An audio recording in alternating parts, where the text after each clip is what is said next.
Morning. It is Tuesday, March the 11th, 8 o'clock in the morning. This is Coffee Talk. I'm WESH 2 First Warning Meteorologist Eric Burris. We get together 7 days a week, chat about what's going on in the world of weather.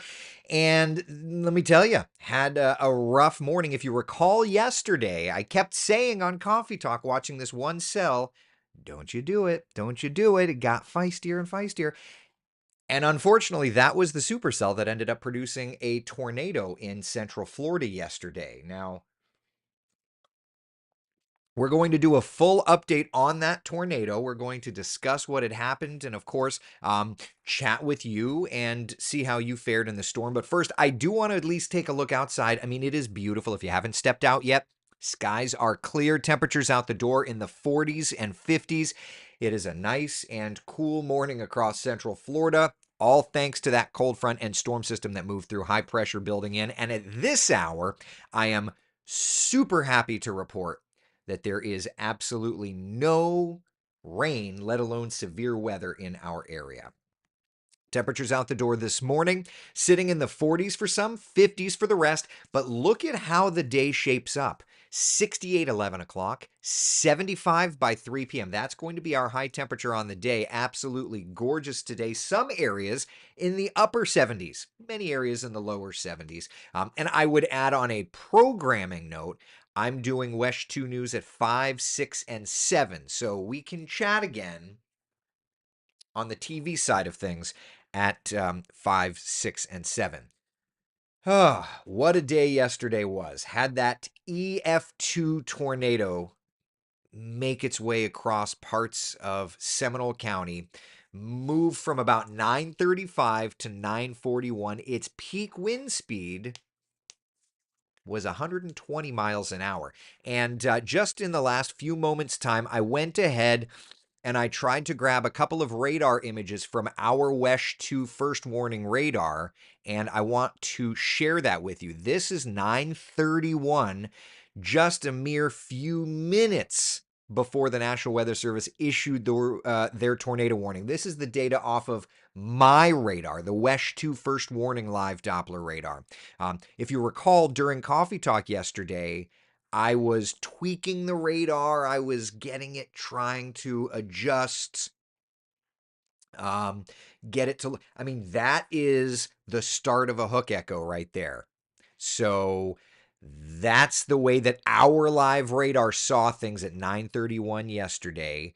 And then if we were to look at the velocity channel, you can see the reds and the greens right next to each other. That's the clear signature. Again, this is the velocity from our radar. And if you recall, if you were watching Coffee Talk yesterday, these were things that we were adjusting, we were tweaking, we were making adjustments to, and all of that. And then the other thing that you can use, which is an incredible tool, is the debris tracker. And this is a tool that is fairly new radar technology, but it allows you to look at and it allows you to see particles in the atmosphere, right? And essentially, the idea, and I'll loop it again here, but essentially the idea is what happens here is it looks at the different particles right there. You see how it started to go. The sea of red means that everything atmospherically is uniform. And when you start to see the yellows and the greens like that, that's letting you know that there is some sort of particles in the atmosphere that are not uniform. This is technology that was essentially invented to track snow. And it was real, to track different hail, snow, that sort of thing. But watch as it plays through, and right after a tornado, that's the debris aloft. And it put it back down. So it really is one of those remarkable, remarkable, remarkable things. I mean, for me, I'm amazed at technology. That will never cease to amaze me. I will always be amazed at technology. And yeah, that's one of those things. One more thing, I just want to let me export a couple more snapshots off the other radar. Capture you. Velocity, bear with me. I'm just doing this on another computer. Capture you. Let me Save to disk. We'll do the desktop again. Give me 2 seconds. Yes to overwrite. File transfer from the Wesh computer to my computer. Receive. Overwrite to all. Okay. All right. Let me do one more thing here. This is it, literally the image of our live radar as it's tornadoing. Okay. This is that shot. 9:36 a.m. yesterday. This is from our radar just up the road. You see that hook? That is literally the tornado on Doppler radar. That's it as it was tornadoing as an EF2 tornado. You see on the top of the screen, that's Lake Mary Boulevard. You can see there working right along Springs Landing Boulevard, getting over to Markham Woods. That's where it was an EF2.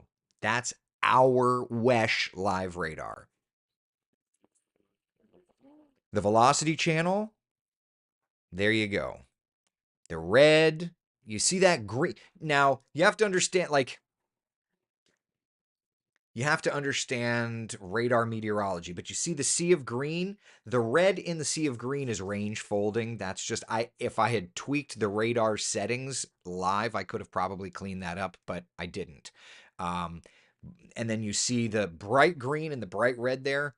That's the EF2 tornado that struck. So that's the live data from our radar the moment that it struck.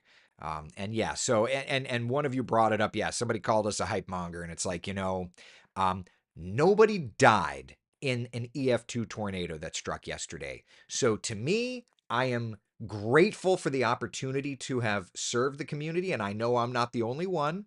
I know my entire weather team feels this way. We are grateful for the opportunity and grateful beyond words that no one was hurt. The enhanced Fujita scale came out in 2007. This is how we rate tornadoes, okay?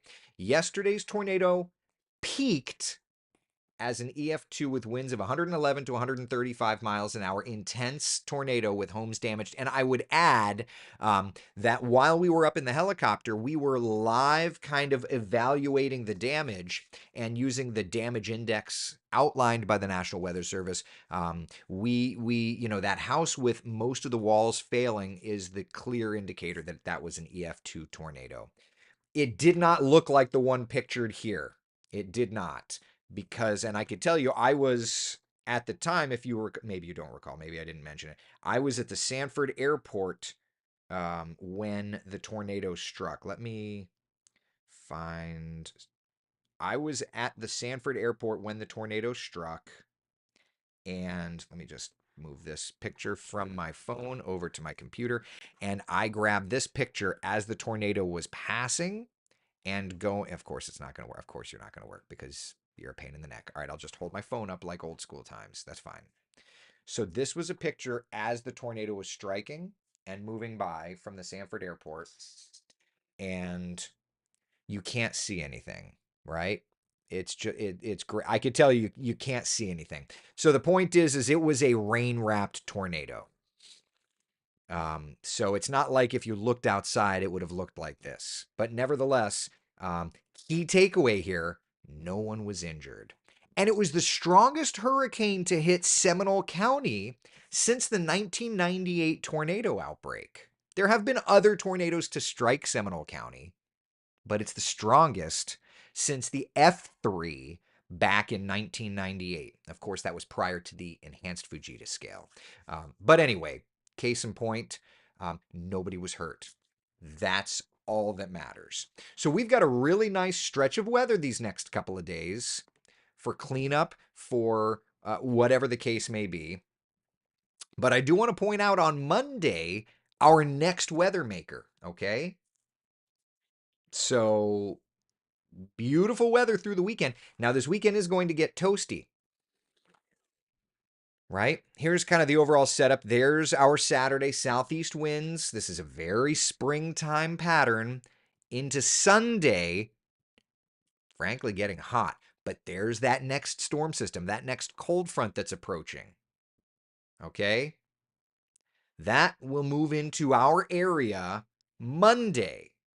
And as that moves into our area Monday, there will be a threat of severe weather. Not sure if, not sure the dynamics just yet. That's a little too far out to really dial in. At the moment, at least, the thought process is the severe risk will be north, but we need to watch the model trends kind of run by run by run. Okay.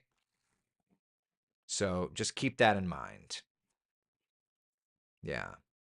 All right. Carbon fiber. Apparently, multiple others tried to spin up Lucky. That didn't happen. Just one tornado. It was the same supercell yesterday. It was the same supercell. We were tracking it on Coffee Talk, if you remember. I mean, look, let me go back to my Facebook page.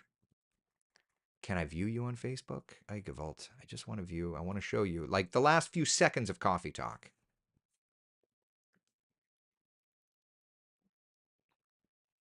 You're talking about multiple supercells. It's not that it was multiple supercells. Let me go to yesterday's Coffee Talk.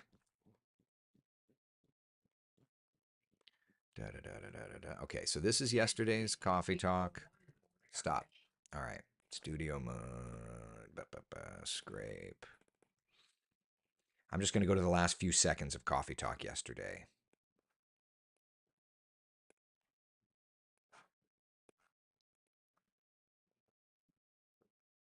Give me a minute.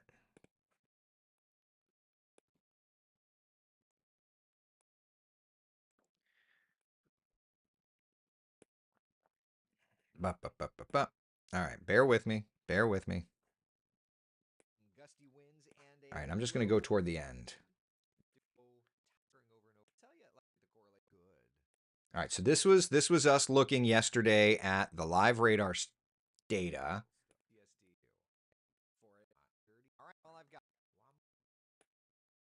All right, that cell right there. So that's 831. So you see that cell there. Again, this is from yesterday, but you see that cell from there.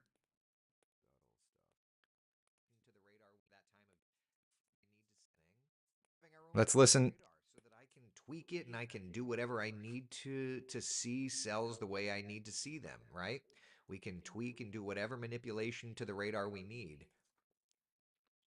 Don't you do it, you little thing. Don't you do it. It's not tornadoing. I mean, like I don't need to look at the correlation coefficient to know it's not tornadoing. But don't you get feisty. It got feisty. Don't you get feisty. So anyway, that was from yesterday's Coffee Talk. That same cell, it's called a supercell. That exact same cell moved through, okay? And that exact cell is what ended up tornadoing. It was trying to do its thing. Okay? So, yeah. That exact same cell. Terry says, Eric, if you remember weeks ago, you told us to watch from March 9th and 10th. There would be something. You were right on. Well, we work hard on doing severe weather coverage, right? So it's not perfect, but we do the best we can. You were telling that cell not to get feisty. I know, right? Yeah. So anyway, Janice says, thank you for jumping in the helicopter. Oh, thank you. Thank you. How late Monday? How bad for the weather? It's too early to get into the specificity of it, right? When we're looking at the overall dynamics of this thing, the idea is Sunday night into Monday, showers, a few thunder showers. It's just too early. The one thing that would be interesting to do here is to look at the modeling for that next storm system. Carbon Fiber says almost like a documentary. It's crazy seeing the progress. Well, and that's kind of a nice thing is looking at the weather after the fact, learning from it. There's Friday, Saturday. So, for now, it looks like the low Sunday. Watch how it races north. As long as the model data keeps that trend going, then hopefully any of the significance stays north of us. But yeah. James says that bugger waited for you to end the live broadcast before it was warned. Literally, I feel like I clicked the stop streaming button, got out the door of my house because I was rushing to an appointment, and boom, tornado warning. And then I'm on the phone with Manolfi. Yeah, Chris. Yeah. Nikki says the tornado hit the street right behind where my best friend lives. Some pretty significant damage to the roof and other friend. Yeah, I mean, it was awful. It was just awful. It was just awful. Crystal, did you see the footage of the tornado hitting the other TV station? Yeah, yeah, saw that. And you know, Brooks is a buddy of mine, so I texted him before all of it. Whole other thing. Glad that it lifted before you know, before hitting him, but unfortunately it hit other people. You don't want any of this stuff to hit anybody. High pressure building in. You know, it looks like a lot of these lows, at least for now, they're wanting to stay plenty north. You see that low in the top right corner? Little oceanic low. What's going on there? All right. So, anyway, you know, for now, at the moment at least, if I'm being honest, just looking at the surface data modeling for this next storm system, it looks like most of the energy should stay north. Let's hope that continues. Far too early to make the overall justification on it, but we'll have to watch it closely. Yeah. Call me petty, but whoever called Eric Mr. Hype Man yesterday needs to log in today. They're not Mario. They're not going to do it. They're not going to do it, and I don't expect them to. It's the internet. Trolls are going to troll. We keep moving, right? Yeah, it is what it is. Priscilla says, "Please stay where no one lives." And you know that to me was the saddest part of. I don't know what time that report was, and I haven't watched any of my reports back to kind of pull video for showing you. But you know, if you're let's just go back to, you know what, we could do it this way. If you look at this image, right, the top left, that's the Wekiva Springs. That's rural. That's forest on the top left of your screen. You can see where the streets end on this map. That's forest. And what was so tragic to me is we're flying in the helicopter and we were like right over Markham, you know, for like, I feel like we flew for like 6 hours yesterday. And so we're up there and it's like you can see all of this forest that was completely untouched. Why is it that the tornado touched down once it got over population center? That to me, it's like, why? Why couldn't you have tore up some trees out in the wilderness there? Man, that's the thing that was just so sad, you know? Mm, that's the part that's just so sad. That one home that completely collapsed in Longwood, shocked that couple wasn't injured at all, Carbon Fiber says. Right? Golly. Unreal. If they call it hype, keep it up. You did great. It's and I'm not here looking for accolades. I wasn't even on the air when the thing was hitting. If anybody in this room, so to speak, needs accolades, it's going to be Kellyanne Class. You know, she was on the air keeping people safe. That's the one on my team at least. And there's my colleagues at other television stations that we compete with. But I need you to understand, we may compete technically, but we're just a bunch of weather nerds, right? Like everyone that was on the air are the folks that need the accolade. I was not on the air. This is not. And then when Cam showed up, you know, she helped keep people safe on my team, right? Then Manolfi was there in the afternoon. You know, it's a team effort, sure, but you know you want to know who really needs the accolades is my colleagues at the National Weather Service manning their radar. Those are the folks. Those are the ones that issue the warnings. And I said this on our report yesterday when we were in continuous coverage yesterday. It's like, um, we work together and like there was you know, for this cell, Kellyanne was on the air before they issued the warning because she saw in our radar imagery that there was a tornado forming, right? So she started her coverage before the tornado warning was issued. We're all educated, right? Meteorologist anyway, but the National Weather Service has the burden of issuing the warnings. we go on the air and we talk, right? And we do our thing. But the National Weather Service has that responsibility. And it's tough time for them, you know. So I am so grateful for my colleagues at the National Weather Service.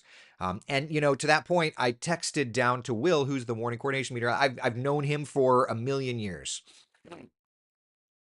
And he's on the ground, and I was in the helicopter, and I texted him and I said, "Hey man, if you need anything at all from up here, if you need an image of a house from up here, whatever you need, let me know." We are we are a community of meteorologists, and while yes, this is who pays my paycheck, etc., our responsibility across all platforms, across all stations, across competition lines is keeping people safe. So I just need to thank each and every one, colleagues that I work directly with, colleagues that are competitors. Listen, I know I've said this before to people. We used to have a hurricane season get together right before hurricane season. Every Met from every TV station, National Weather Service invited, we would get together and just kind of be together before this hurricane season went going. Now, that's kind of fallen by the wayside, but it was nice because it also proved we're a community. We are a community of people trying to help. Now, I hope you watch Wesh, but I'm not in your house holding your remote hostage, right? You do what you want to do. But you know, the people that deserve credit are the first responders, the firefighters, the police officers, the American Red Cross volunteers that went in not knowing what they were going to go into. It's a lot of people that deserve any thanks before myself. Please. All right? So anyway, and that's something. And that's something. An EF2 tornado touchdown. It's wild. It's wild. I always say Florida's going to Florida, but when Florida's, how many times can you say Florida in a paragraph? When Florida's, you still don't have to like it. Now, I talked a lot about this yesterday on the air, and I feel like people were caught off guard. February, March, and April are typically when we get our stronger tornadoes. And that's what we saw yesterday. Because at the time of year, the jet stream's a little further south, and if the storms can tap into that energy upstairs, they can spin it up and they can get stronger. June, July, August, September, tropical systems, afternoon storms, they can fire up tornadoes. They're typically very, very weak. But it's this time of year when you get a storm system coming through, you can get it to charge up. Yeah. Carbon fiber, exactly. Springtime tornadoes typically a little stronger than those summer wind. Yeah, exactly. Matt says when Florida goes full Florida, you got to get out of the way. It's true. It's true. Terry says, I was amazed how soon all the first responders showed up at the strike site. It's true. It's true. And without question, right? Like building on fire, firefighters, brave men and women, we're in, right? Whenever you hear of a news story, active shooter, police go in, doesn't matter, right? Tornado strikes, they're in. Paramedics, they're in. Thank God for those people. Thank God for those people. When danger is there, they're in. Don't thank me. Don't thank I mean, I can only speak for me, right? But like we are doing our jobs and we're in front of computers. Thank the people that are putting themselves in harm's way. Those are the people. The Red Cross volunteers. Look, I've been on the board of the American Red Cross. These are volunteers. Most of them are retired folks looking to do good in their community. They're driving into a battle zone, offering a hug, a shoulder to cry on, something that costs nothing, but Jesus, that is what can change a moment for somebody. They're offering food. They're offering a place to stay. I mean, those are the people. And they train and they train and they train. And when it happens, they they put that training in, and golly.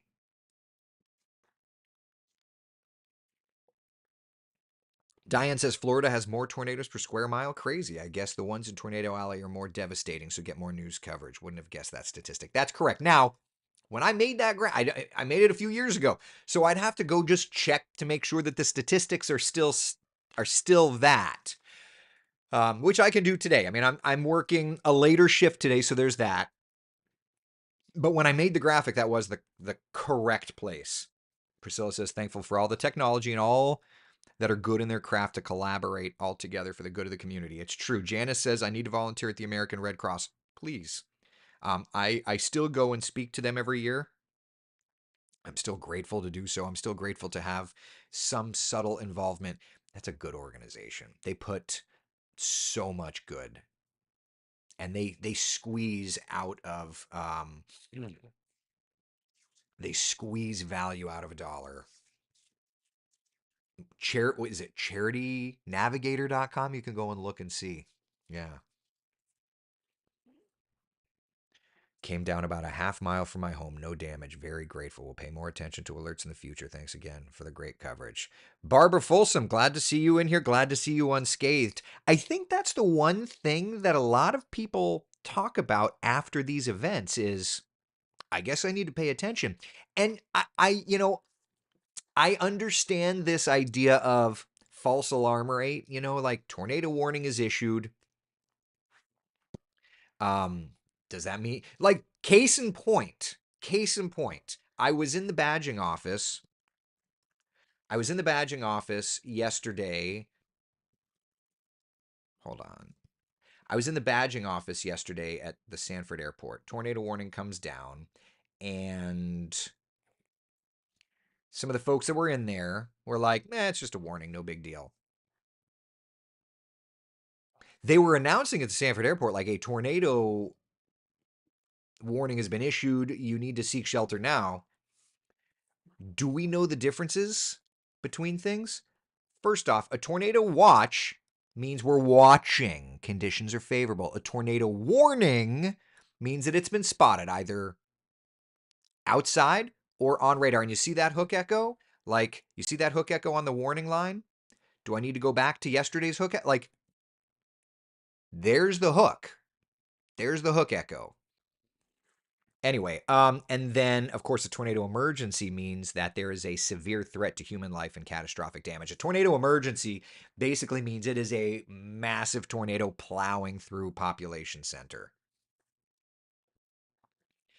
We've not had a tornado emergency in our area, but know what each thing means. Man, thank you, Joyce. I appreciate it. Carbon Fiber says, after getting that warning in Eustis, I still took shelter. You never know when it could unexpectedly drop or not. I will always take them seriously. Me too. I was tweeting. I was posting on Facebook. I was tweeting. I was at a stoplight tweet drive. Stoplight tweet. I'm on the phone with Manolfi,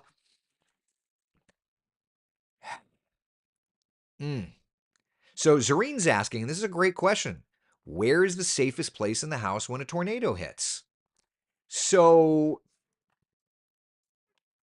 the safest room in your house, because we don't have basements here in Florida, the safest room in your house is an interior room away from doors and away from windows. Because if you look at, I posted it, let me pull it up just a second. Facebook.com, meteorologist Eric. But let me pull up the picture. All right. Copy image address, standby. So let's just talk in real time here with this. All right, so here's the image that I took this image from the helicopter yesterday. All right. Let's zoom way in to this house. Okay, this is from yesterday. I'm going to zoom in even further. All right. So, couple things. People were home in that house yesterday when the tornado slammed into it. Where were they? They were in the inner room away from doors and windows. People were in that. Can you imagine? Can you imagine what that was like? So, the idea when you're in a tornadic situation is you want to use your house as a buffer. First thing that's going to go is your windows, then it could be your roof, then the walls, right? So, the idea is putting yourself in as far inside as you can. Could be under a staircase, could be a powder bathroom or whatever. And if you say, I don't have an interior window or an interior room, then you're just trying to do the best you can. Certainly it is what it is, right? Sonia says, what about apartments where all your walls are outside walls? You're just doing think about where to go that's the best. It's not ideal.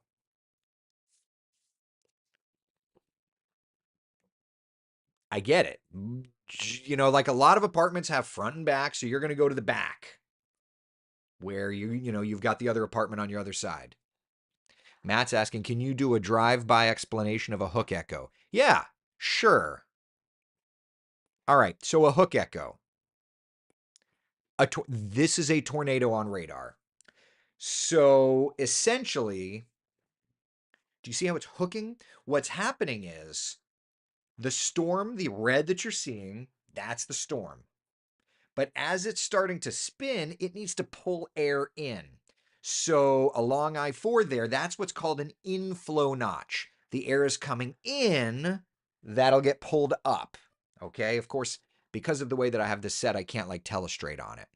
But that's the idea, is that's the inflow notch. So it's going to hook because that's where it's pulling in the air that's going to start rising forward. Okay. So yeah. And it may be a decent idea today to do a story on safe rooms. May not be the dumbest idea yet. Yeah. How to survive a storm. That sort of thing. I like that topic. What to do if you live in an apartment, what to that kind of a thing. Carbon, I don't think we have sirens at all here.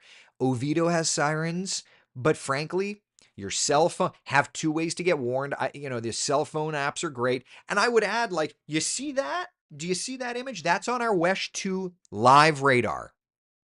That's on our radar. And you have access to that radar with granular data. Here's how. Let's open the WESH app together. Okay. I'm opening up. This is the WESH 2 app. Okay. Do you know how to get to the radar page? You click the little three lines. You click the little plus next to weather and you click the radar. Okay. Now, here's the key. When it opens the radar, it goes to a national composite.